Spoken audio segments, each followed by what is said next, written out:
Assalamualaikum warahmatullahi wabarakatuh. Yang terhormat, Ibu Atib Nurharini, Sarjana Pendidikan Magister Pendidikan, selaku dosen pengampu mata kuliah Ilmu Pendidikan. Perkenalkan, nama saya Rahma Amalia Haryono dengan NIM 241050050 sebagai mahasiswa PJSD UNES semester 3. Di sini saya akan mereview artikel penelitian saya, yaitu yang berjudul Memberi Dimensi Ontologis dalam Praktik Pendidikan Sekolah Dasar Kelas 3, Dialog Antara Realisme dan Pragmatisme di SD Negeri Banjarsari 2. Baik, di sini kita masuk ke pendahuluan terlebih dahulu. Dalam 5 tahun terakhir, penelitian tentang ontologi pendidikan bergerak dari perdebatan antara objektif dan subjektif ke pemahaman yang lebih berbasis hubungan dan konteks seperti itu. Realitas pembelajaran dianggap gabungan antara benda yang bisa dilihat dengan pengalaman sosial secara langsung.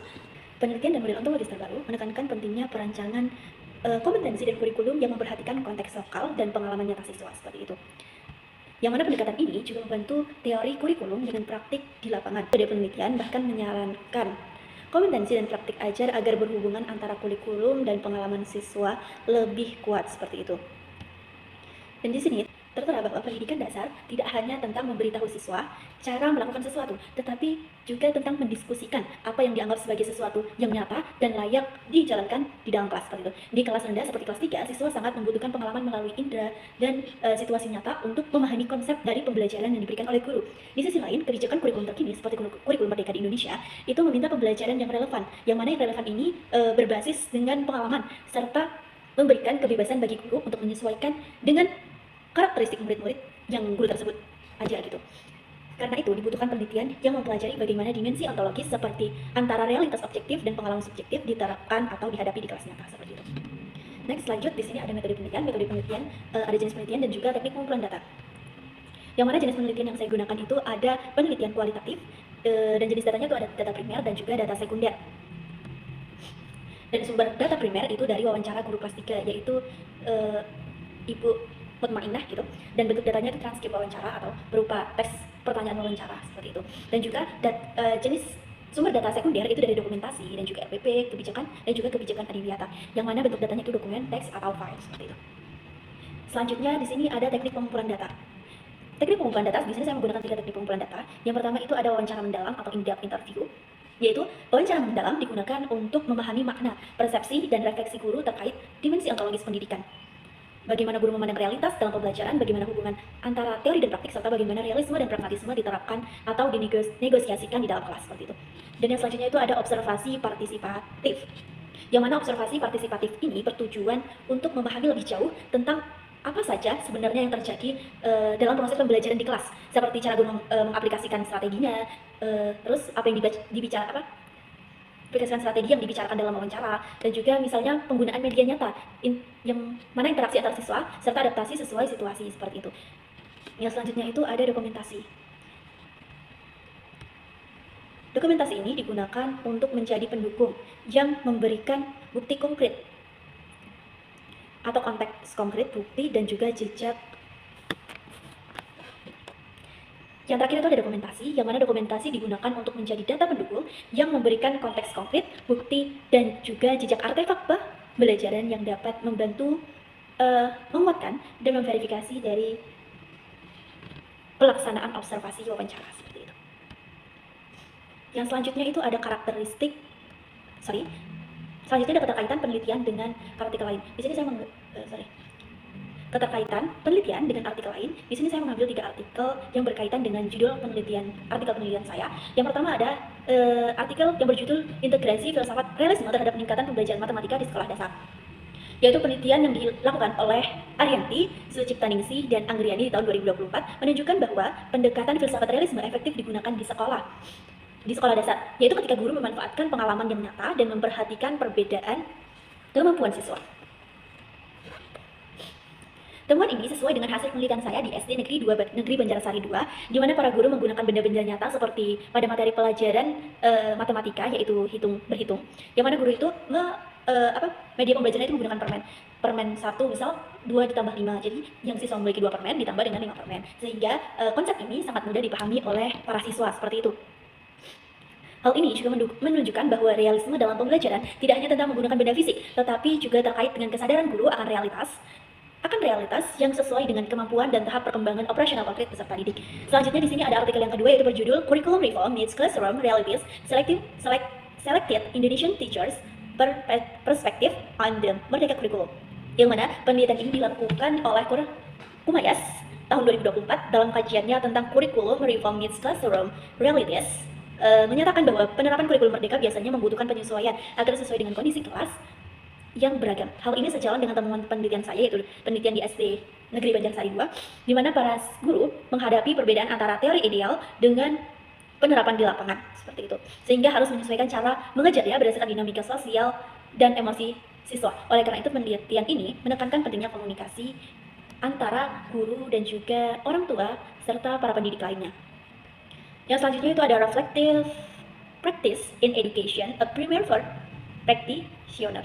Yang mana penelitian ini dilakukan oleh McCoss tahun 2023 dan juga Supasri di tahun 2021 menunjukkan bahwa refleksi yang dilakukan oleh guru merupakan bagian penting untuk menghubungkan teori dengan praktik dalam pendidikan. Penelitian yang saya lakukan juga karena guru-guru di SD Negeri 2 Banjarsari secara berkala mengevaluasi cara mengajar mereka seperti itu dan menyesuaikan dengan kondisi kelas. Refleksi ini membantu memperkuat pemahaman bahwa dunia pendidikan adalah sesuatu yang terus berubah dan harus dipahami melalui pengalaman nyata dan didalami oleh guru dan siswanya.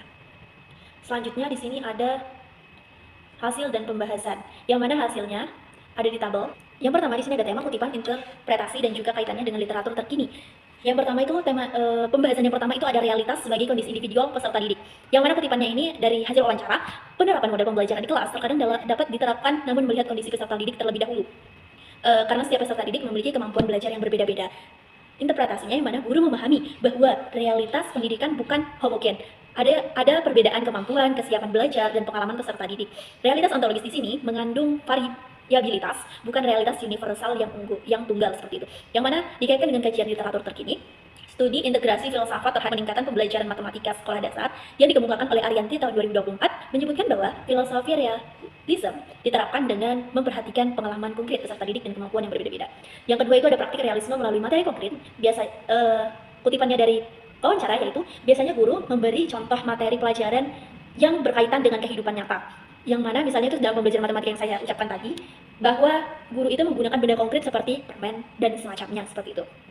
Di sini juga interpretasinya, yaitu guru menekankan objek nyata dan pengalaman yang sudah diketahui untuk memudahkan pembelajaran. Dan ini adalah ciri dari realisme dalam pendidikan, bahwa objek nyata mudah diakses seperti itu. Selanjutnya itu ada kaitannya dengan literatur terkini, yang mana realistic mathematics education sering dibicarakan dalam literatur di Indonesia sebagai pendekatan pembelajaran yang menggunakan situasi nyata dan benda-benda konkret untuk meningkatkan pemahaman serta semangat belajar siswa. Contohnya dalam penelitian realistic mathematics itu di tingkat sekolah dasar Indonesia antara tahun 2013 sampai 2022. Yang selanjutnya itu yang ketiga ada pragmatisme melalui materi konkret, yang mana kutipannya teori belajar kadang dapat diterapkan dengan baik, kadang juga tidak bisa diterapkan tergantung kemampuan peserta. Guru tidak dapat menerapkan 100% seperti filsafat pendidikannya atau teori-teori dalam pendidikannya seperti itu 100% di kelas, karena pasti ada kekurangan, ada juga evaluasi di kelas setiap harinya. Selanjutnya itu interpretasinya bahwa guru tidak melihat filsafat pendidikan hanya sebagai pedoman yang harus ditaati secara kaku, melainkan sebagai panduan yang bisa diubah sesuai dengan keadaan siswa kelas yang sebenarnya. Yang mana literatur terkininya yaitu studi pragmatisme education philosophy and its implication fast history learning yang dikemukakan oleh Maulidian di tahun 2024, yaitu penelitian ini juga menekankan kepentingan ruang adaptasi dalam menerapkan filosofi pragmatisme dalam pembelajaran sehingga siswa dapat belajar melalui pengalaman nyata dan menyesuaikan materi sesuai konteks seperti itu. Yang keempat itu ada lingkungan belajar relevan, konteks sosial dan pengalaman peserta didik. Kutipannya biasanya dalam pembelajaran guru membangun semangat dan antusias peserta didik dalam belajar dengan bertanya agar peserta didik itu kayak merasa terpancing gitu. Jadi kayak kita tuh awalnya harus memberikan pertanyaan pemantik seperti itu. Yang mana interpretasinya guru memperhatikan pengalaman pribadi siswa dan kondisi sosial mereka dalam proses belajar. Siswa diajak untuk lebih aktif dengan menggali pengalaman mereka sendiri. Hal ini berarti bahwa realitas subjektif siswa juga penting dalam pendidikan seperti itu. Yang mana artikel rujukan terkininya itu ada di artikel yang berjudul Trend of Realistic Mathematics Education Research on Indonesian Elementary School between 2013 and 2022 yang dikemukakan oleh Kurnedi, Marty dan Afifah di tahun 2024, yang mana selain itu kontekstualisasi pengalaman belajar siswa dianggap sebagai salah satu faktor yang memengaruhi keberhasilan pendekatan realistic mathematics education, seperti itu. Selanjutnya, tantangan dalam menggabungkan teori dan praktik, yang mana di sini kutipannya yaitu terkadang ketika proses pembelajaran akan dimulai, ada yang sedang bertengkar, otomatis guru harus menyesuaikan keadaan tersebut kan. Jadi harus melerai terlebih dahulu siswa yang sedang bertengkar seperti itu, bukan langsung memulai pembelajarannya. Yang mana di sini interpretasinya terdapat perbedaan antara teori pendidikan yang ideal, misalnya kelas tenang, siswa yang siap, suasana yang nyaman, itu sangat mungkin terjadi di sekolah dasar, tetapi itu hanya sebagian kecil seperti itu. Yang mana literatur terkininya yaitu dari studi Curriculum Reform Meets Classroom Realities oleh Kumayas tahun 2024 dalam penerapan kurikulum merdeka. Guru seringkali mengubah atau menunda penerapan teori-teori ideal sesuai dengan kondisi kelas yang ada. Ya, kenapa? Ya karena itu hal tersebut seperti itu tidak sepenuhnya bisa diterapkan di dalam pembelajaran kelas seperti itu. Selanjutnya ada hasilnya. Pembahasan. Masih hasil, di sini ada distribusi tema hasil wawancara guru SD Negeri Banjarsari 2. Karena grafik tersebut menunjukkan hasil penelitian kualitatif berdasarkan wawancara guru kelas 3 SD Negeri Banjarsari 2 yang menunjukkan distribusi tema-tema utama yang muncul selama menganalisis data. Yang pertama itu ada realitas individual peserta didik dengan presentasi 18% yang menegaskan pandangan ontologis setiap siswa memiliki realitas dan cara belajar yang berbeda dan unik. Yang kedua itu ada materi konkret atau realisme dengan presentasi 22% dan adaptasi serta fleksibilitas yang persentasenya itu 20%. Yang menunjukkan bahwa keseimbangan antara pendekatan realistis dan pragmatis dalam praktik guru dan saat berlangsungnya proses pembelajaran itu. Yang selanjutnya itu ada lingkungan belajar dan konteks sosial dengan presentasi 25% yang menjadi tema tertinggi saat ini atau tema dominan saat saya menganalisis data, yaitu menggambarkan pentingnya keterkaitan antara pembicaraan dan pengalaman hidup siswa. Dan yang terakhir itu ada tantangan teori versus praktik dengan presentasi 15% yang menunjukkan kesenjangan antara konsep filosofis dan penerapan di kelas. Selanjutnya, kita masuk daripada pembahasan. Yang mana di sini pembahasan yang pertama ada dimensi ontologis realisme. Guru SD Negeri Banjarsari 2 memahami realitas sebagai sesuatu yang nyata dan bisa dilihat seperti dari cara mereka mengajar, yaitu adanya menerapkan menggunakan menggunakan media pembelajaran yang konkret atau yang nyata dalam pembelajaran mereka seperti itu, atau juga dengan menggunakan pengalaman peserta didik dan juga situasi sehari-hari. Misalnya, guru menggunakan contoh yang sudah dikenal peserta didik seperti permen dan juga menghindari meminta para siswa itu untuk membayangkan hal-hal yang belum pernah mereka lihat seperti itu.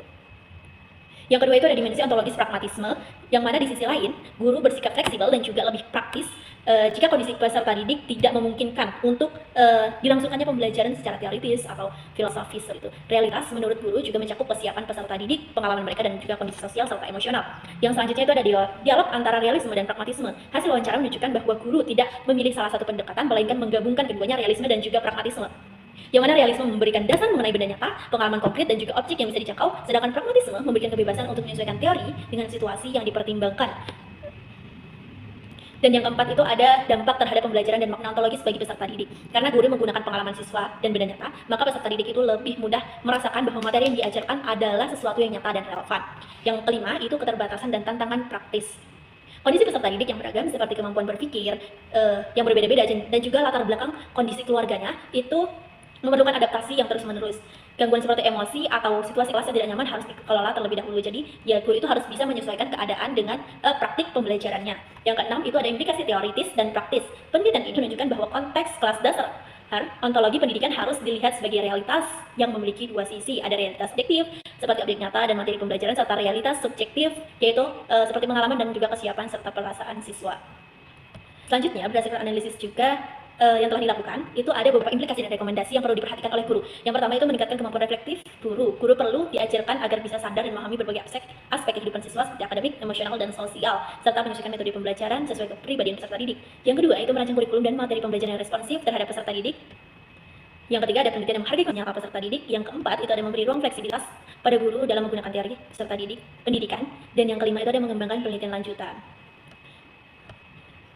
Dari artikel tersebut, dari reviewan artikel tersebut, artikel yang setelah saya review, itu dapat disimpulkan bahwa pendidikan di SD Negeri Banjarsari 2 menunjukkan keseimbangan antara realisme dan pragmatisme dalam proses belajar mengajar. Guru berusaha memberikan pembelajaran yang relevan dengan kehidupan sehari-hari siswa, sekaligus menyesuaikan metode mengajar sesuai dengan kebutuhan dan pengalaman belajar siswa. serta guru juga berperan sebagai pendamping yang belajar bersama dan menciptakan makna dan proses pembelajaran. Program Adiwiyata di sekolah ini juga memperkuat hal ini dengan memberikan pengalaman tentang lingkungan nyata, sehingga membentuk sikap peduli terhadap alam. Dengan demikian, pendidikan di SD Negeri Banjarsari II tidak hanya memberikan pengetahuan, tetapi juga membentuk makna dan pengalaman belajar yang hidup, tepat dengan teks serta berkelanjutan. Terima kasih, mungkin itu saja yang dapat saya sampaikan dari review hasil penelitian artikel saya. Seperti itu. Saya akhiri, wassalamualaikum warahmatullahi wabarakatuh.